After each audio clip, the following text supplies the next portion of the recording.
Now that you have the crystal eye, it's time to go back to Matoya.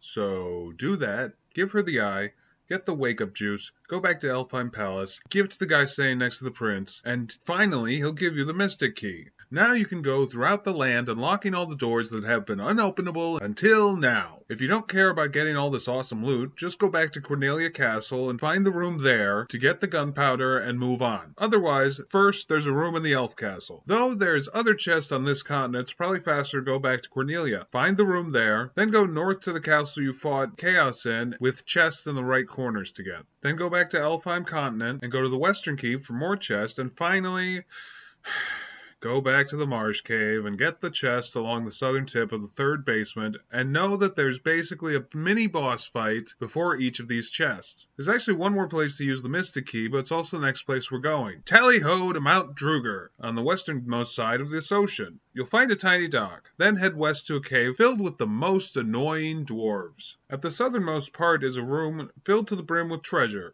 And outside that room is a man who's impossible to understand, but roughly translate, he says, "I'm gonna blow shit up!" Next, go back to your ship and head west through the new canal. Here you'll find Melmond, with a whole bunch of new, very expensive stuff to buy. If you need to grind, remember that there's always a higher encounter rate in Forest when on the world map. Oh, before moving on, you might want to revisit towns to forget spells that you have, better versions of, and learn different ones. But that's entirely up to you. Anyway, here's a quick and easy guide to level 5 spells that can be bought in Melmond.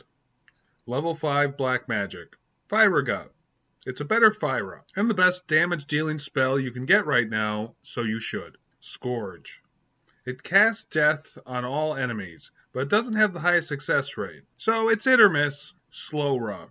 It casts slow with a very high success rate on a single enemy. I think I mentioned how I don't like slow in this game. It's better in other games where it makes sense because of the active time mechanic, but here it just never feels like it really does a whole lot to me, and there's better spells overall. Unfortunately, red mages get a little screwed at this point, as they can only take 3 spells, and this is one of them. If you want to only take Fyraga and Curaga and come back when you're a red wizard, that's perfectly understandable. Teleport.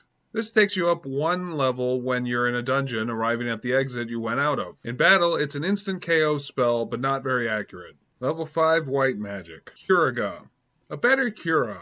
Get this and replace Cura if you want. Healara. A better Heal. Get this and replace Heal if you want. Life. It brings people back from the dead. If you're playing the NES version, this is a must, as there are no Phoenix Downs, so you either need this spell or you need to visit churches fairly often. Anyway, get it if you can. Red mages can't learn this, but red wizards can, so you can come back for this later. Diaga. A better Diara. Diara will probably work just fine with undead in this area. I'd only get this if you don't like one of the other level 5 spells for some reason.